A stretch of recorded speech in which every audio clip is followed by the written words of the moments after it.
Good evening, I'm Amna Navaz. And I'm Jeff Bennett. On the NewsHour tonight, firefighters in and around Los Angeles struggle to control multiple raging wildfires, fueled by high winds and forcing tens of thousands of people to evacuate.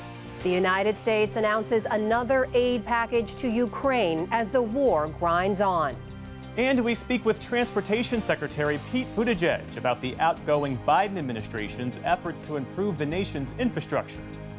Bottom line is that fixing America's transportation systems is the right thing to do. We're doing it because it's the right thing to do. And I think there will be more and more appreciation for that over time as well.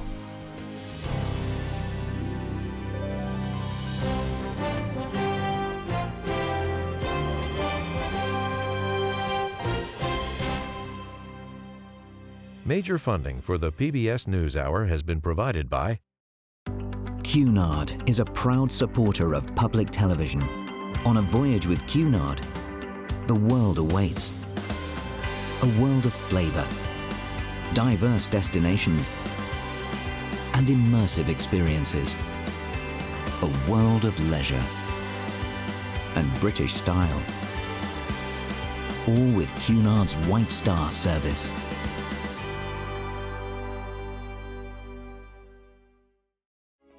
The Charles F. Kettering Foundation, working to advance inclusive democracies. Learn more at kettering.org.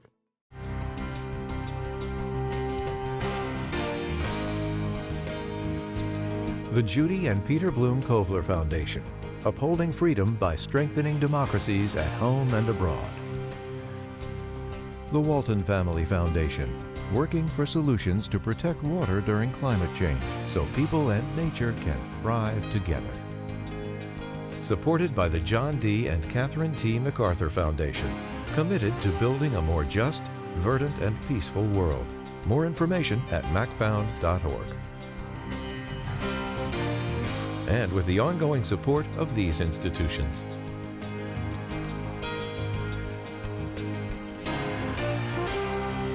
This program was made possible by the Corporation for Public Broadcasting and by contributions to your PBS station from viewers like you. Thank you. Welcome to the NewsHour. Fast-moving wildfires in the Los Angeles area have created extreme conditions for millions of people and are being blamed for at least 2 deaths. As of this evening, there are about 400,000 homes without power and more than 100,000 people evacuated because of 4 different fires. Stephanie Sy is there and has this report.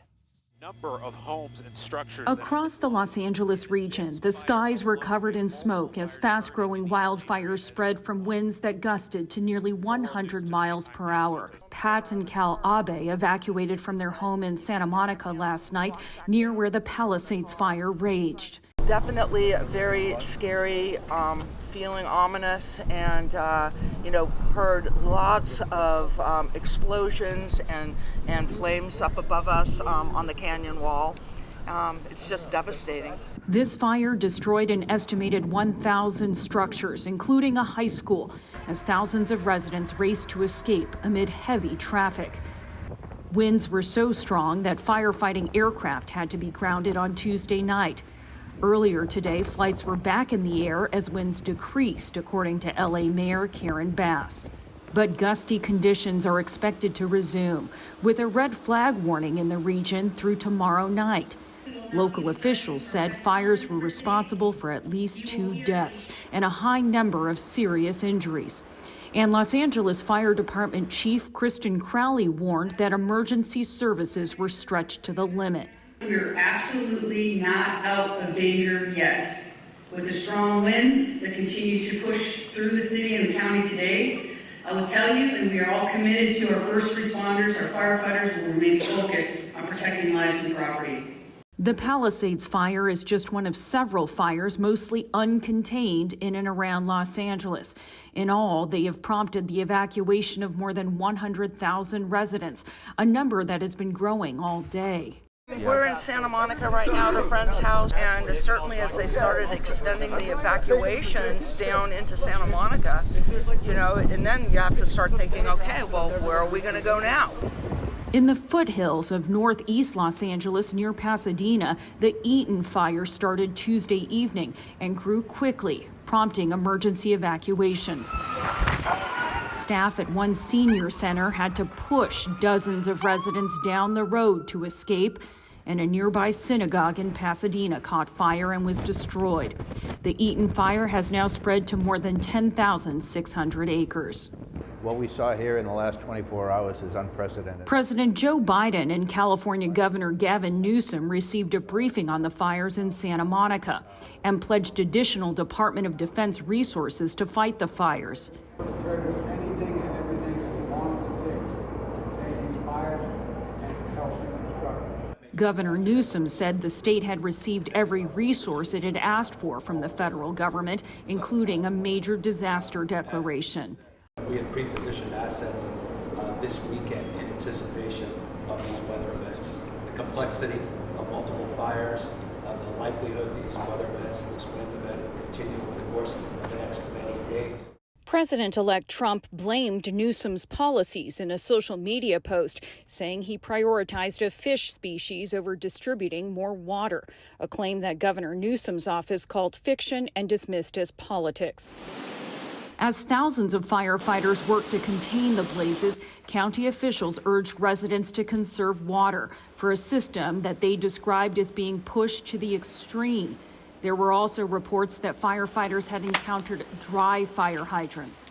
And we're fighting a wildfire with urban water systems, and that is really challenging. Phil Brock's home is just across the street from the mandatory evacuation zone. We see fires every year. And you come to this spot to look and say, Jesus, another fire. Yeah. But I've never had anything where people have thought that this area would need to evacuate, the Santa Monica Canyon would need to evacuate. That's incomprehensible to me. Here in Altadena, the California sun has been blotted out by a field of gray that surrounds us. We are in the fire evacuation warning zone.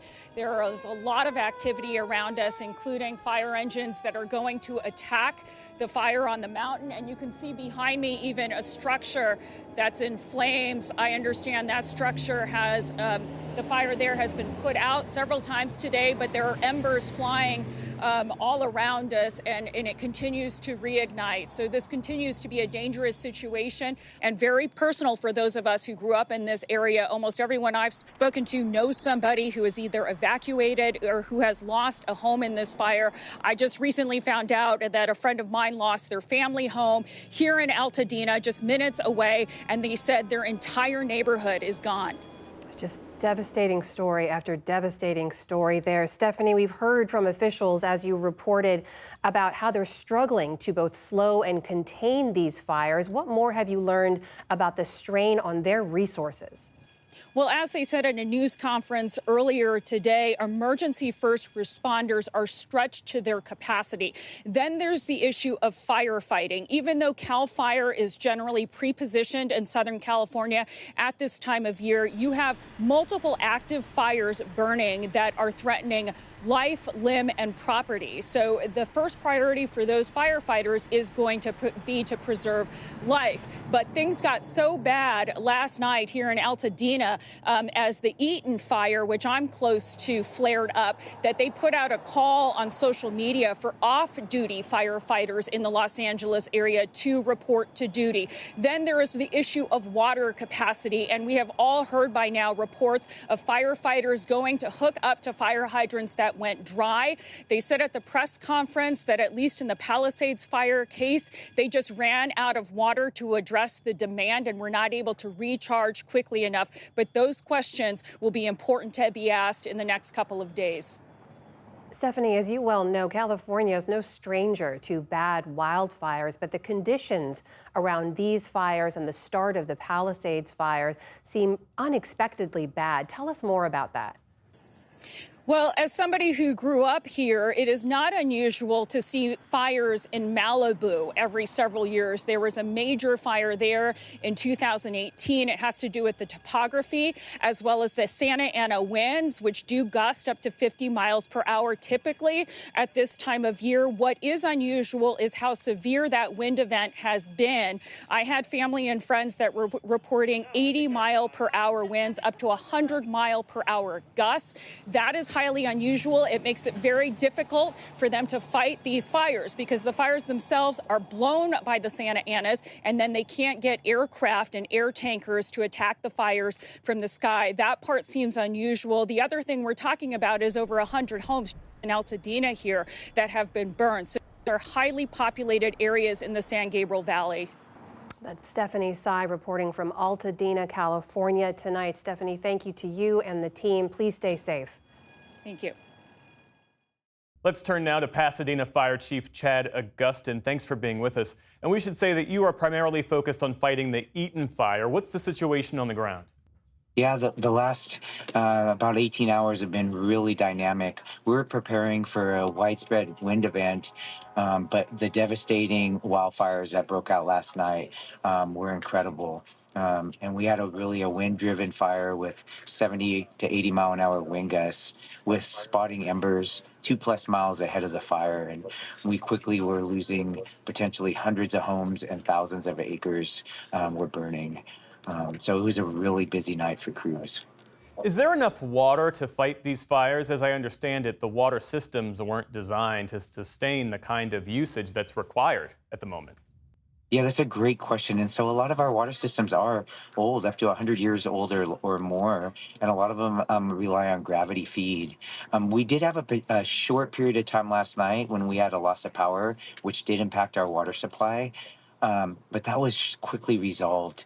And really, we could have had almost unlimited water with 70-mile-an-hour wind gusts and ember spotting, ember casts 2 to 3 miles. We just, you had fires on multiple blocks ahead of where there was, dirt and buildings on fire. So it was such a challenge for our firefighting crews. And how are those wind gusts limiting the air resources available to fight those fires? Thank goodness this morning, throughout the day, actually, they've been continuing to settle down. And so we've been able to put aircraft, both helicopters and airplanes in the air and doing water drops over the last 2 to 3 hours. You've got 4 fires burning all at once. All of LA County is under threat. How do you decide to deploy already strained resources? Yeah, the great thing about California is our mass mutual aid system. And we are sharing resources up and down the state, really all summer and all fall. And in this instance, we have, about a dozen agencies just within LA County assisting each other. And then we ordered up 60 strike teams from all up and down the state and even Arizona, because we recognize that none of us has enough resources. What more resources do you need?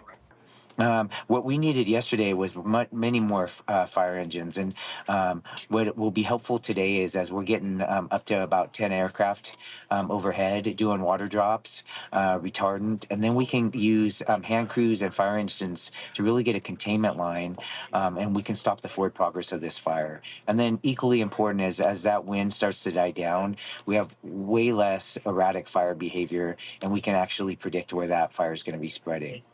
Have you ever seen a fire this bad in your career?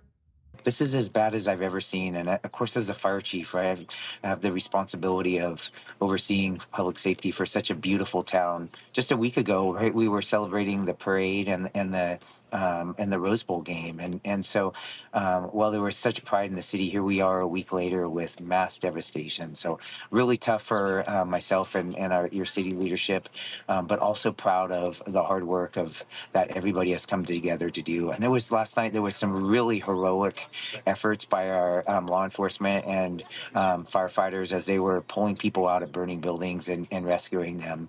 And those are the things that really, we lost a lot of buildings, but a lot of lives were saved last night. What's the best case scenario in terms of getting these fires contained? You know, the best case scenario is over the next 24 to 48 hours, the winds continue to die down and we get more aircraft in here and more fire crews. And then we get a good scratch perimeter all around this fire. We contain it and then we start really hitting down the hot spots. Then we're in a much better position. But those erratic winds really made a bad situation worse last night with a wind-driven fire. Pasadena Fire Chief Chad Augustin, thanks for making time to join us, and our best to you, your crew, and all the folks in the affected area. Thank you so much.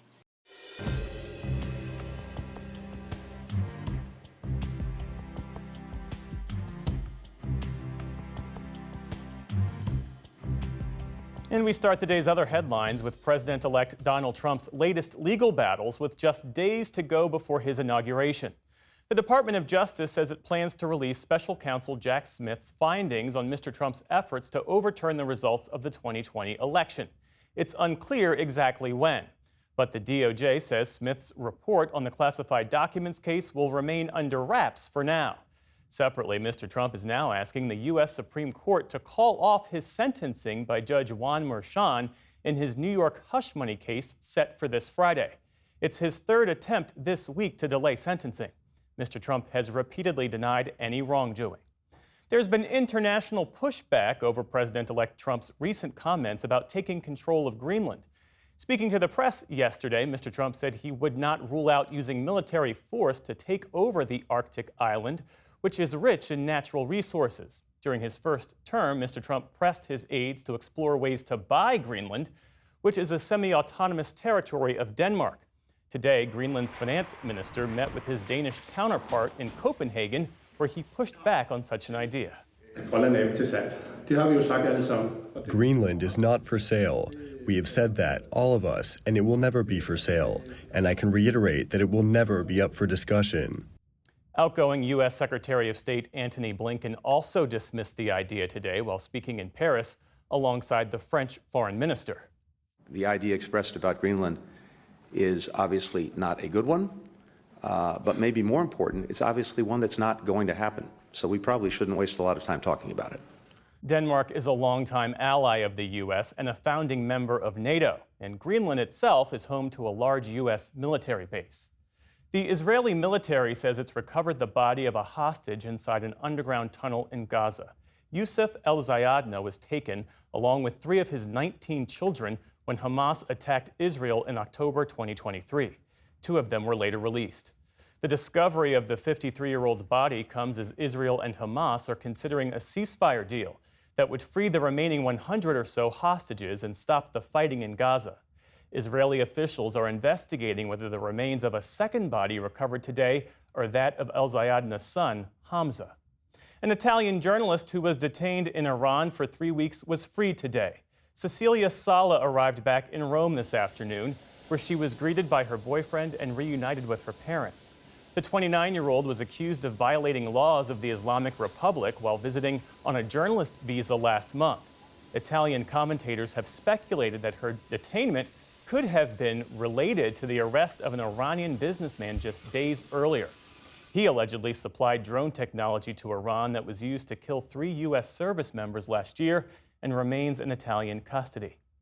Extremely cold weather is gripping much of the country, with temperatures dipping below 30 in places as far south as Atlanta and El Paso. Some areas further north saw single digits. And there's another winter storm brewing that's due to sweep from Texas to the Carolinas in the days ahead. More than 40 million people are under some form of winter weather alert.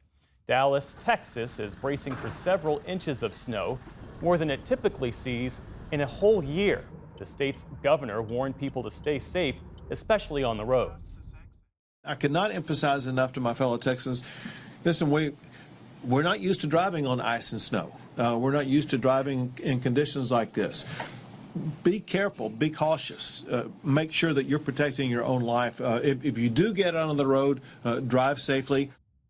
Earlier this week, dangerous driving conditions caused by the last winter storm led to fatalities in multiple states, including Virginia, North Carolina, and Kansas.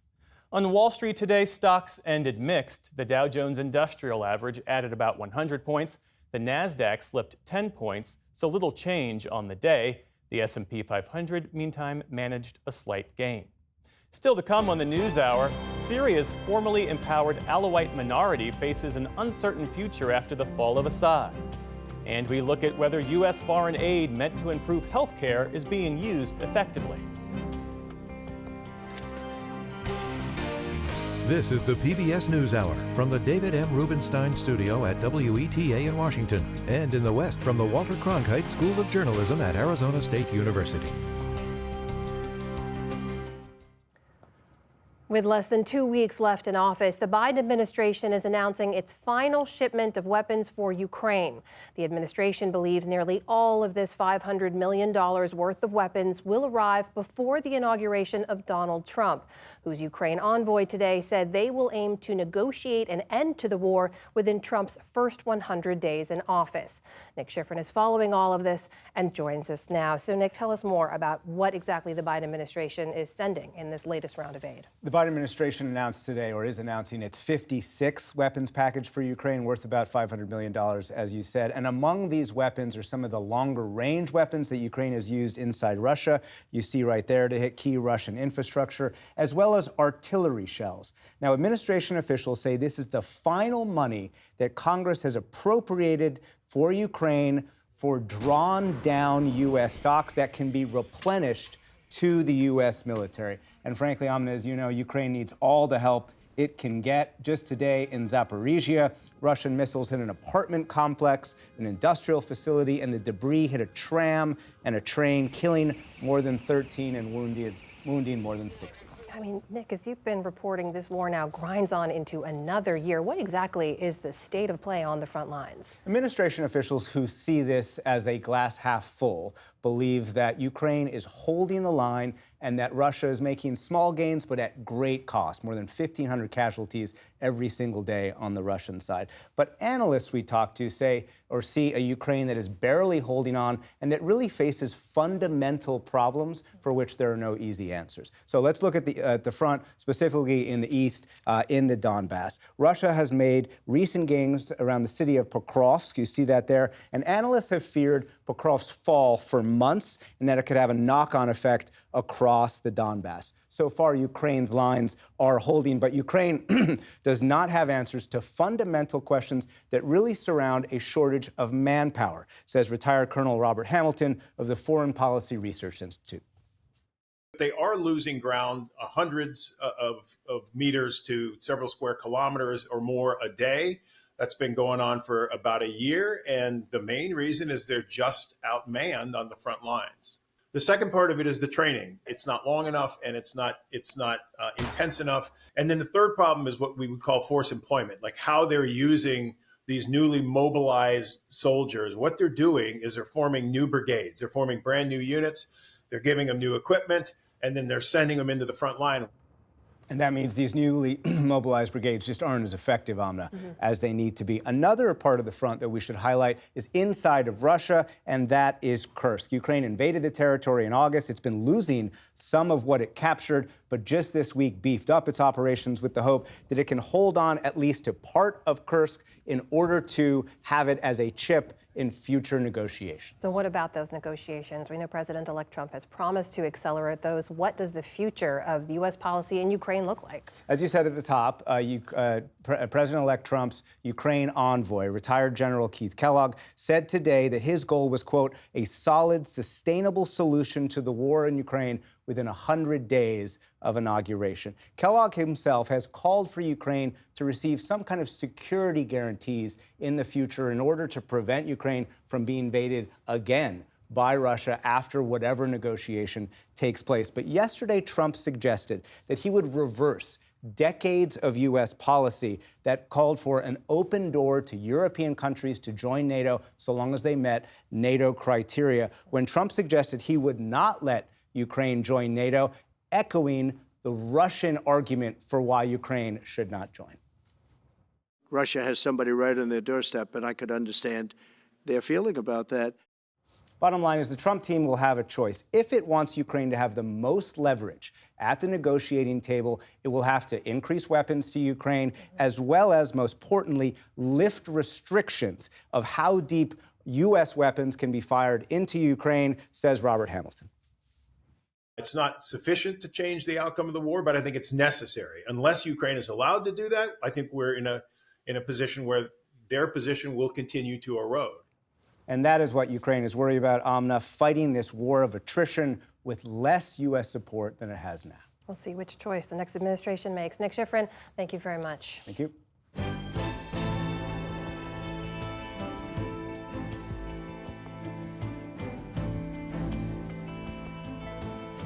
The tenure of Pete Buttigieg atop the Department of Transportation is coming to an end this month at a critical juncture for many of the industries the agency oversees. The former presidential candidate and mayor of South Bend, Indiana, spent much of the Biden administration juggling crises in the rail and airline industries, navigating a high-stakes transition to electric vehicles, and overseeing the distribution of billions of dollars in funding from President Biden's infrastructure bill. I spoke with him as he prepares to leave office. Secretary Buttigieg, welcome back to the NewsHour. Thank you for having me on. You've spent your final weeks as Transportation Secretary touring the country, touting the Biden administration's policy achievements. How do you see the infrastructure investments shaping the future of transportation in particular in this country? Well, I think the bottom line is that we are leaving the condition of America's transportation systems much better than we found them. And a big part of that is the projects that we're funding through President Biden's infrastructure package. The number now stands at 66,000 and counting in terms of projects getting support. More than 10,000 of those are complete. Many more are just entering into construction. So we're creating a lot of jobs while we're at it, making our transportation systems better, safer. It's not happening overnight. The better part of this decade will continue to unfold with improvements, all made possible by the work that we did during our 4 years here. On that point, President Biden, in a new interview with USA Today, said that he regrets the slowness of the infrastructure rollout. He said, historians will talk about how great the impact was, but it didn't have any immediate impact on people's lives. He continues, I think we would have been a hell of a lot better off had we been able to go much harder at getting some of these projects in the ground quicker. What do you make of that? How does that strike you? Well, I think what he's getting at is the nature of the beast here, where some of the most significant projects that are being funded, they're going to span multiple presidencies, and you don't always get the credit for that up front. I think that we're already seeing some transformational effects, not just from the thousands of projects that are complete, but all of the jobs that have been created. I was back in South Bend not long ago, where when I was mayor, the number of people joining building trades apprenticeships, getting jobs that we're seeing today would have been unthinkable. But of course, that's not the same as the project being complete. That takes longer. And, we've faced a lot of structural factors that have made it hard to do projects as quickly as we wanted. We've made a lot of progress against that. We've tripled the pace of getting grant agreements done as a department compared to the last administration. We've cut the time for some of the most complicated environmental permitting processes. By some measures, we've cut it in half. But there is more to do to get these projects done, and our country has more to do. $7 billion being allocated for electric vehicle charging stations across the country. Only 44 stations have been built nationwide so far. $42 billion aimed at expanding broadband internet service. Hasn't connected a single household. Why not? Well, the electric vehicle charger program was designed to put most chargers in 2026, 2027, but the first few are already up and running. We're talking about a transformation to the way that American vehicles have been fueled and supported, the likes of which we haven't seen in 100 years. And we made some specific intentional choices, like making sure that we did that with made in America chargers versus just getting the cheapest equipment available from China. I think that was the right thing to do. Over time, we will see that that number will continue. We've already doubled to about 200,000, the number of publicly available chargers on President Biden's watch. And I believe that we will meet or exceed President Biden's target of having 500,000 chargers up by the end of this decade. Big picture question, because we've seen Democrats expend significant political capital aimed at passing legislation to help middle-class Americans that hasn't yielded direct political benefit or electoral gains. I mean, what does that say about the relationship between policy achievements and voter perception? Sometimes it takes time to get credit for good policy. I think about, when I was first entering public life, The Affordable Care Act was something that was just killing us in 2010. By the time I got here to Washington, it was something that even Republicans would say that they would try to protect. Not sure whether I would believe them, but that's what they say.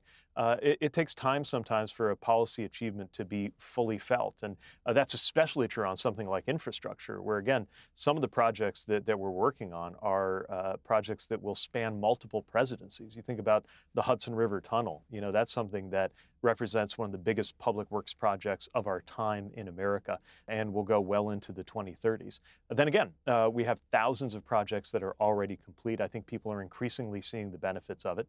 One thing that I've noted is that even many legislators who voted against it among congressional Republicans are now out there trying to collect credit for the projects that are getting done. That tells me that doing those good projects was good policy and good politics.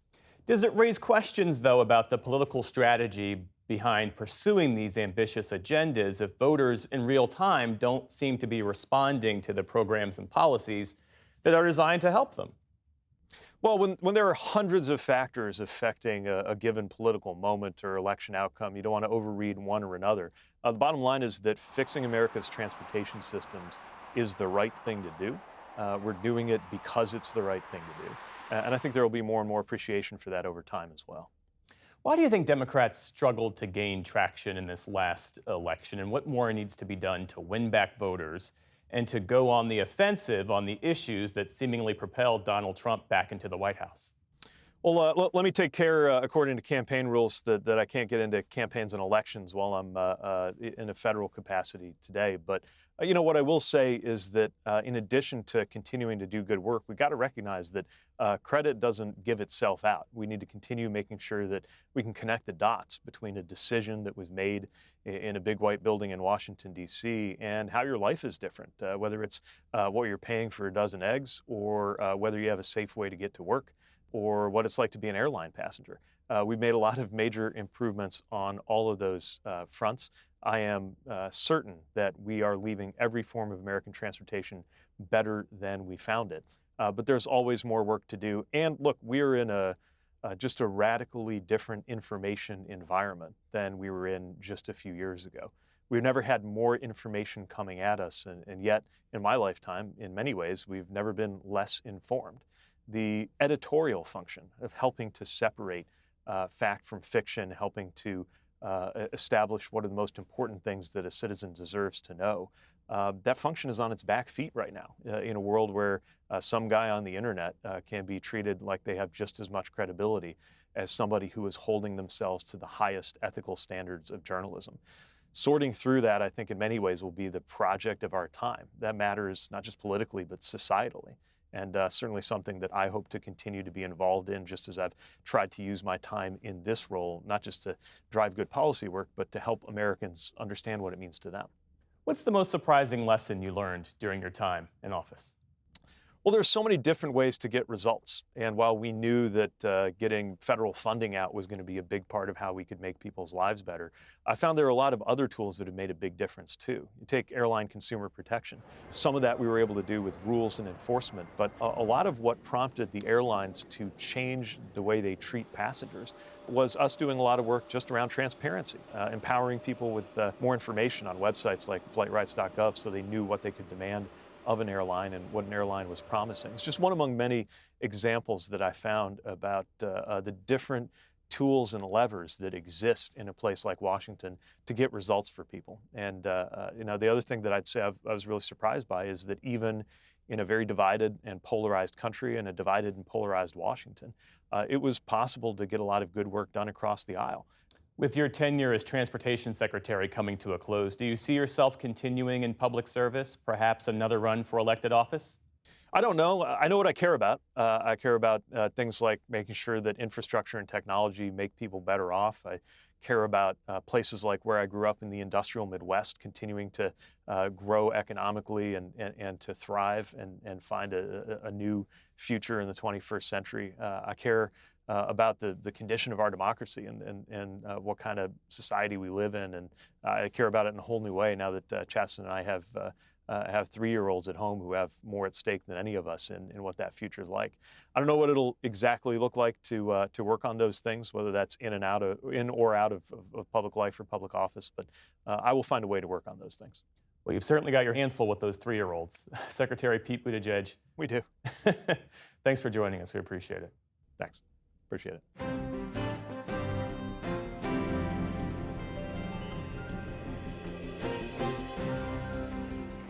As Syria emerges from decades of dictatorship, Syrians in the Assad family's ancestral home of Latakia province are both overjoyed and anxious. Assad and his family are Alawite, an offshoot of Shia Islam, and the people of his former region fear the new Sunni-controlled government will target them, both for their religious affiliation as well as the region's historic support for the regime.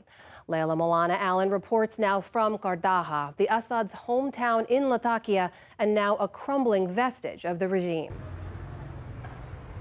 Empty shoes and fallen pedestals as Syria reels and rebuilds from the rapid fall of the family who ruled this country with an iron fist for half a century. In Latakia, the homeland of the Assad's Alawi sect, the enormous statue of former President Hafez al-Assad that sternly watched over this central junction for decades has been cut off at the ankles.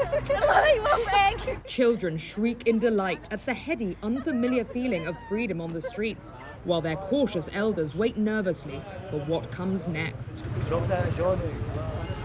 As Bashar al-Assad's tightly controlled empire unravels, we're visiting the very heart of it, Qardaha, the Assad's family village.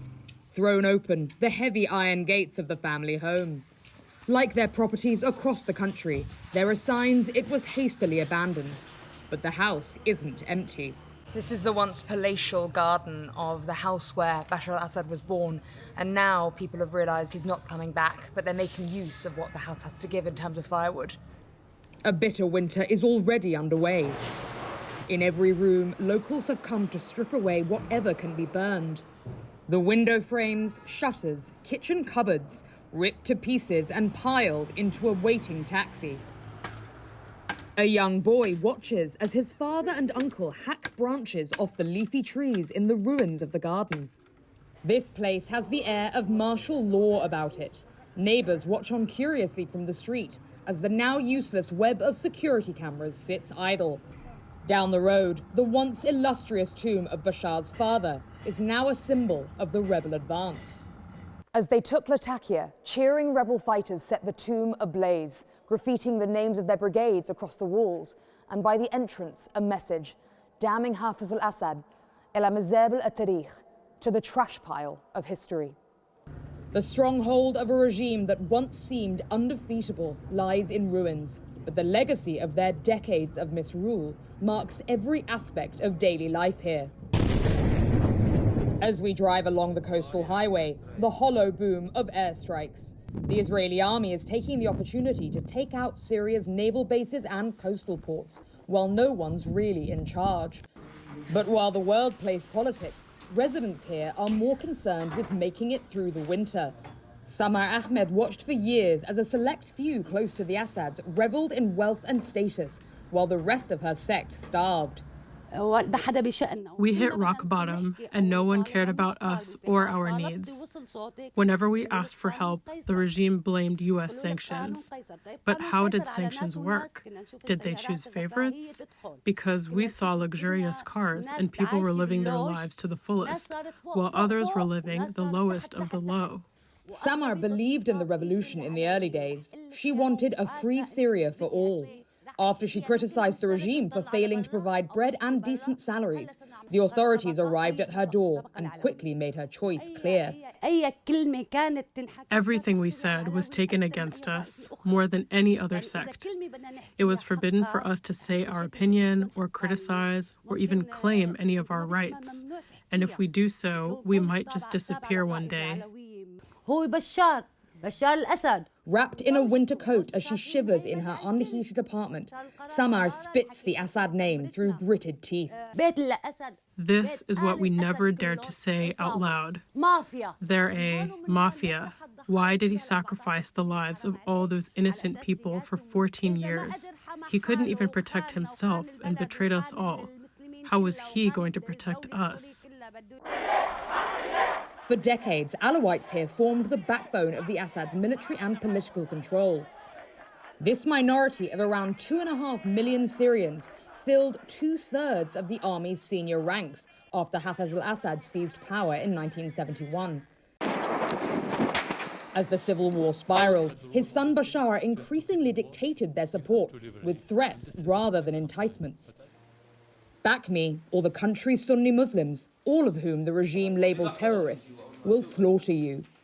As a result, many thought Alawites were protected and enriched by the regime. The residential backstreets here tell a different story, one of entrenched poverty, neglect, and control through fear. Samar hopes the new government will be good for everyone, but even within her own family, they disagree. Many young Alawite men here tried to flee forced conscription, but Samar's son Ahmed fought for years as a first lieutenant in the eastern Syrian desert of Deir ez-Zor against militants from ISIS, Al-Qaeda, and Jabhat al-Nusra, the precursor group to Hayat Tahrir al-Sham. Some of those same fighters will now be leading the new government. He fears retribution. It's a terrorist organization.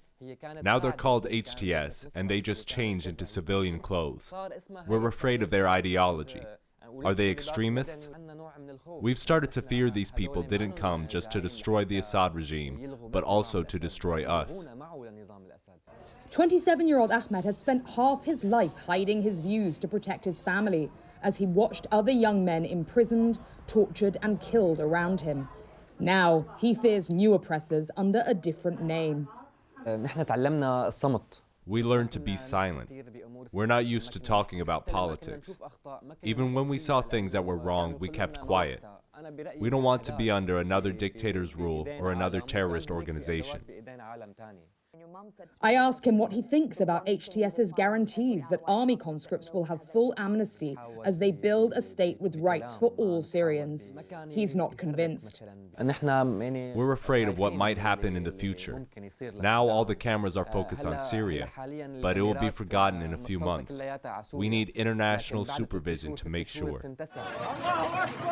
Ahmed's fears have proved justified. Attacks in Latakia and surrounding villages have left dozens dead and injured, and neighborhoods in pieces. The memory of years of atrocities runs deep here. With Bashar and his family safe in Moscow, those seen as aiding his reign are bearing the brunt. This area is an example of Syria's pluralism. This road links Alawite and Sunni neighborhoods living side by side. More crumbling walls and bitter cold in these damp shacks, the legacy of decades of living without. Madiha hasn't seen her 4 children in a decade.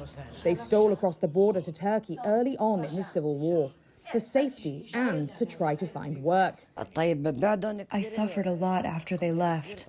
My husband is sick and there's no one to help him or get medications. Our life was tragic. Even now, there's so much poverty. Hisham and Madiha have carried the legacy of the Assad's cruelty their entire lives. As a young lieutenant in the army in the 80s, Hisham was accused of being a member of the Muslim Brotherhood. They believe because he's Sunni. Arrested and brutally tortured in Hafez's dungeons. The harassment didn't stop under Bashar, but now their abusers wore different uniforms. The Russian army was walking in the streets, terrifying everyone. People were hiding their children from them. No one dared to go out. They invaded our house several times at 3 a.m. They stole everything and turned the house upside down. They took my husband and put a gun to his chest. Hisham and Madiha miss their kids terribly, but they're glad they left. They couldn't bear for them to endure what they have in these difficult years. My kids want to come back now, but they can't afford to. Whenever they can, they send us money. Working in Turkey is hard, and they barely have enough for themselves. There's hope for the first time in decades, but in the face of so much hardship, the harsh reality is it could take years for daily life here to improve. As we leave, a crowd of children runs into our path. A fierce game of soccer underway with their latest prize, the toppled statue's gold-plated head, now rolling in the dirt. A lowly end for the family that reduced their country to dust and despair.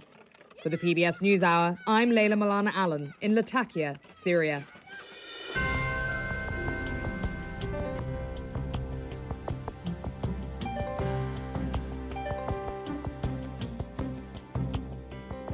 The vast majority of foreign aid that's administered by the U.S. Agency for International Development goes through middlemen, international aid agencies or U.S.-based private companies that then distribute the assistance. Critics say the system leaves out many deserving locally led startups and non-government groups. In the second of 3 reports now, Fred DeSam Lazaro explores the field of healthcare. It's part of his ongoing series, Agents for Change. For most people in Africa, getting medical care is a nightmare. It takes hours, even days, to reach a clinic or hospital. So many people must rely on pharmacies, most of them small and family-owned, like the one Kingsley Wills runs in the small Ghanaian town of Tafoakiam. So you were running out of things? Yeah, running out of things. For years, it was a struggle for him, too. Inventory wasn't moving, and when vendors came to collect payment, he had special instructions to staff. When they can't tell them I'm not around. You had to hide from your suppliers. Your suppliers, because there's no money to pay. It was completely empty. Then he was alerted to a company called M-Pharma, started by Gregory Roxon, which has an unusual offer to pharmacies. It stocks their shelves and owns the entire inventory. Think of it as they lease in their shelf spaces to M-Pharma. We make money if you make money. If you don't make money, we don't make money. The software tracks. 33-year-old Roxon returned to his native Ghana 10 years ago and decided to put his education in America and Denmark to use improving healthcare and technology to carefully stock the small drugstores. So we built a team of data scientists and analysts that could actually take consumption data from these pharmacies in order to be able to do better planning. M-Pharma now has a network of some 850 affiliated pharmacies in 9 African countries. Its software monitors what's moving or what's needed in any store and can quickly deliver from warehouses like this one in Ghana's capital, Accra. Beyond pharmaceuticals, M-Pharma added services, creating health centers with nurses on staff and doctors on standby. So when Rosemary Hammond came in with a splitting headache one recent morning, Nurse Patience Atia checked her vitals and saw fit to double-check with one of the 30 M-Pharma doctors available online.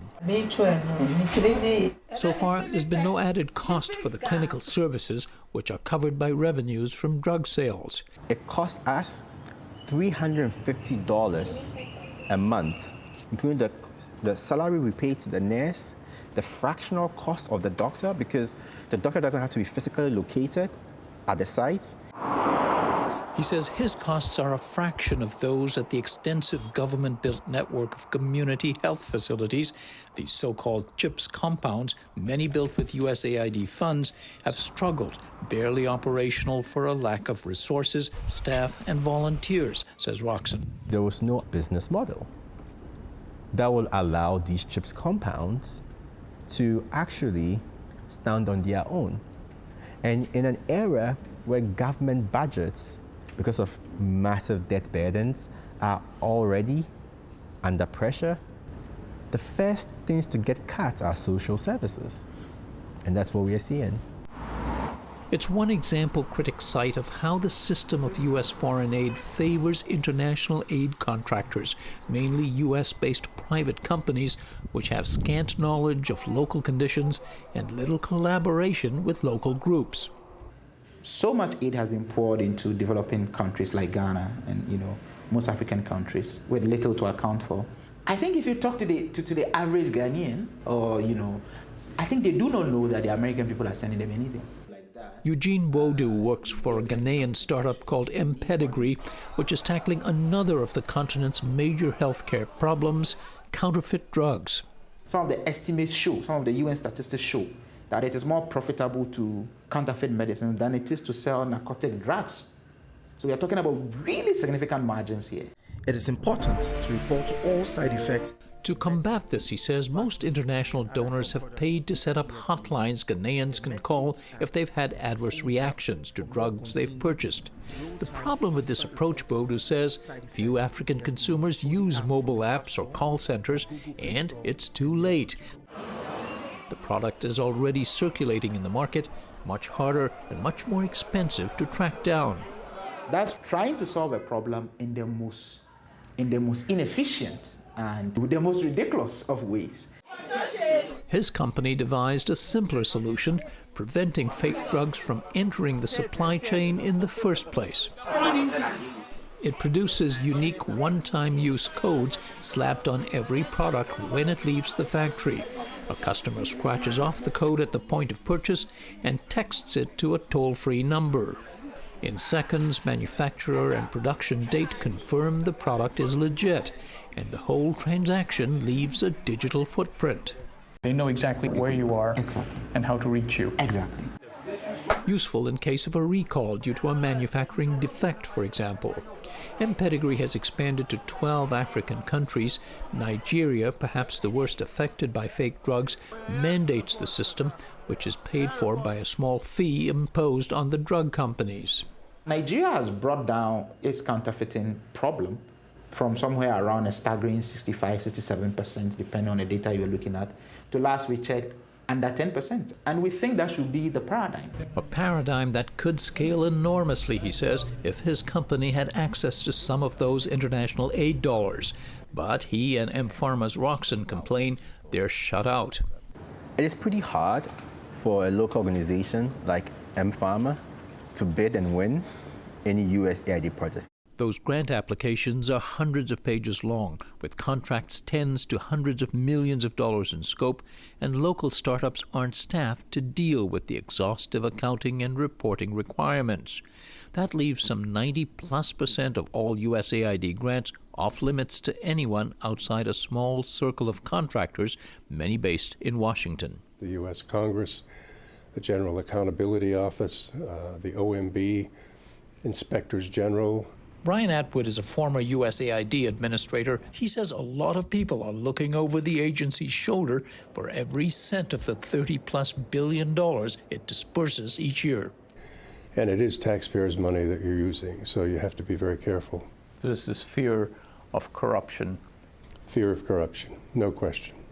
He says a chronically understaffed agency is forced to outsource to contractors familiar with the complex process.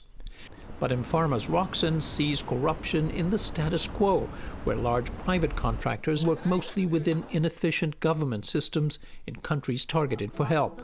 To the American taxpayer, you've said, is abetting a lot of corruption. Exactly. You have people that move from USAID with the inside knowledge to join these big development contractors with the inside knowledge on how you win these bids.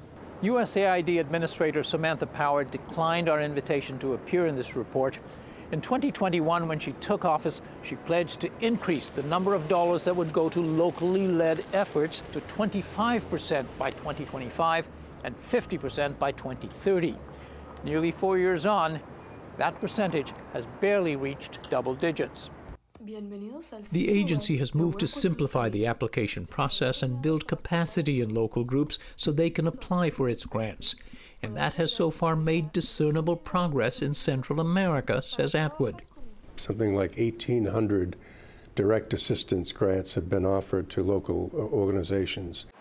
And as a direct consequence of that investment, the migration coming from those countries has gone down considerably. That investment has really paid off. Whether such initiatives continue in the new Trump administration is unknown at this point, but significantly, Atwood says, the effort in Central America had the support of Senator Marco Rubio, nominated to be the next Secretary of State.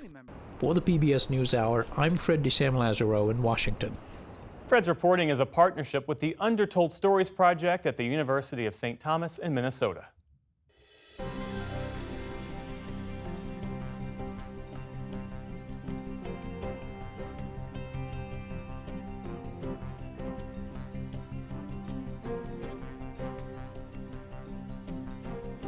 Americans lined up at the U.S. Capitol today to pay their respects to former President Jimmy Carter. The 39th president lay in state at the Capitol Rotunda for a second day ahead of his state funeral tomorrow.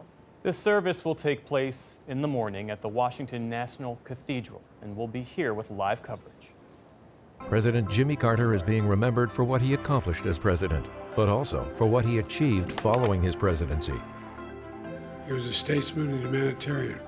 Many looked up to him. Jimmy Carter has always been a hero of mine. He was just a good man, a decent man. He was a great humanitarian. He set an example for all of us. A PBS News special, Remembering Jimmy Carter, Thursday, January 9th at 9 a.m. Eastern. And that is the News Hour for tonight. I'm Amna Nawaz. And I'm Jeff Bennett. Have a good evening. Major funding for the PBS News Hour has been provided by... On an American Cruise Line's journey, travelers experience the maritime heritage and culture of the Maine coast and New England islands. Our fleet of small cruise ships explore American landscapes, seaside villages, and historic harbors, where you can experience local customs and cuisine. American Cruise Lines, proud sponsor of PBS News Hour.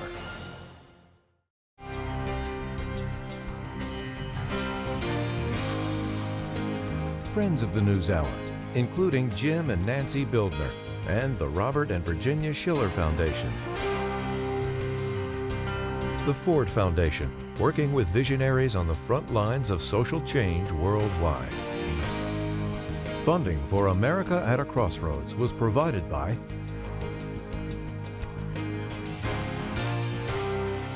and with the ongoing support of these individuals and institutions.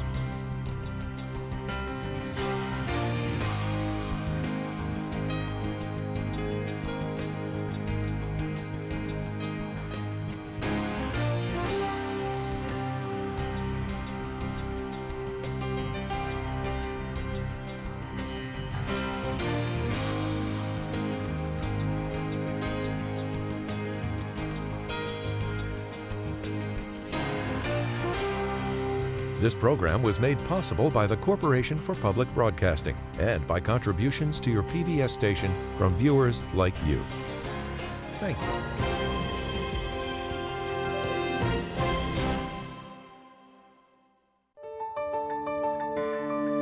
You're watching PBS.